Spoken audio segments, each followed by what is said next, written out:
All right, everyone. A very good morning to all of you. It is almost 7:44 Eastern Standard Time, and there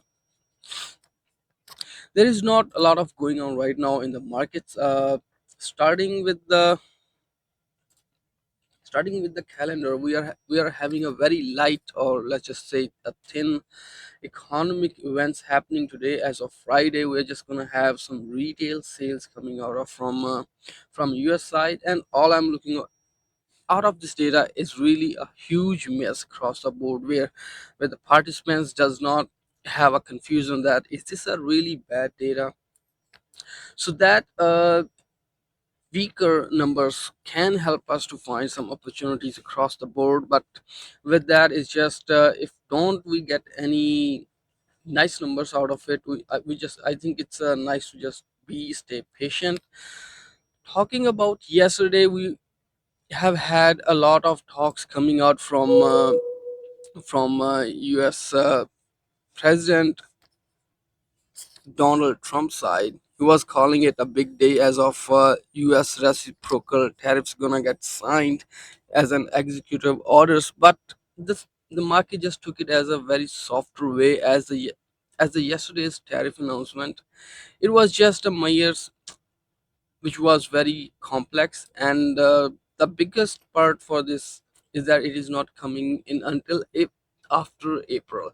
So we can clearly see that it is just allowing plenty of time for the negotiations, which eventually, uh, if I show you just a chart here, which eventually just help to get the dollar softer, because market was expecting some of the bigger announcement which they did not got, and that eventually led to the US downside.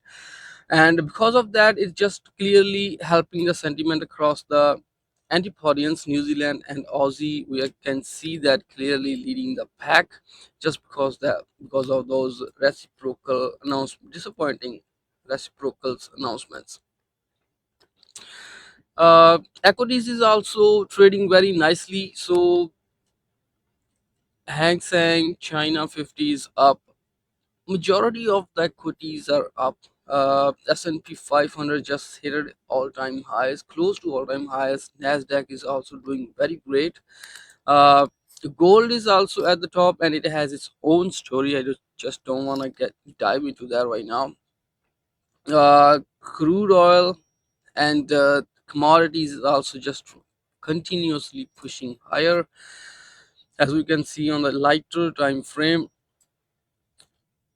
US yields, uh, there has been a talks about that the inflation expectation is actually rising, the longer end of the yields higher, with the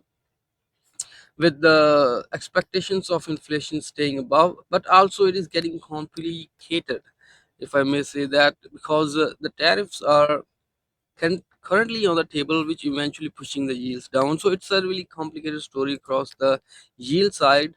However, if I just look broadly, it seems me a pretty nice risk on environment, with equities pushing higher and Antipodeans leading the pack. Uh, as I said in the beginning, the economic calendar is very light. We just want to see a nice miss across the board. On a retail side, it's just a nice miss. Other than that, it's just nothing going on. And with that being said, if you have any questions, don't hesitate to let me know.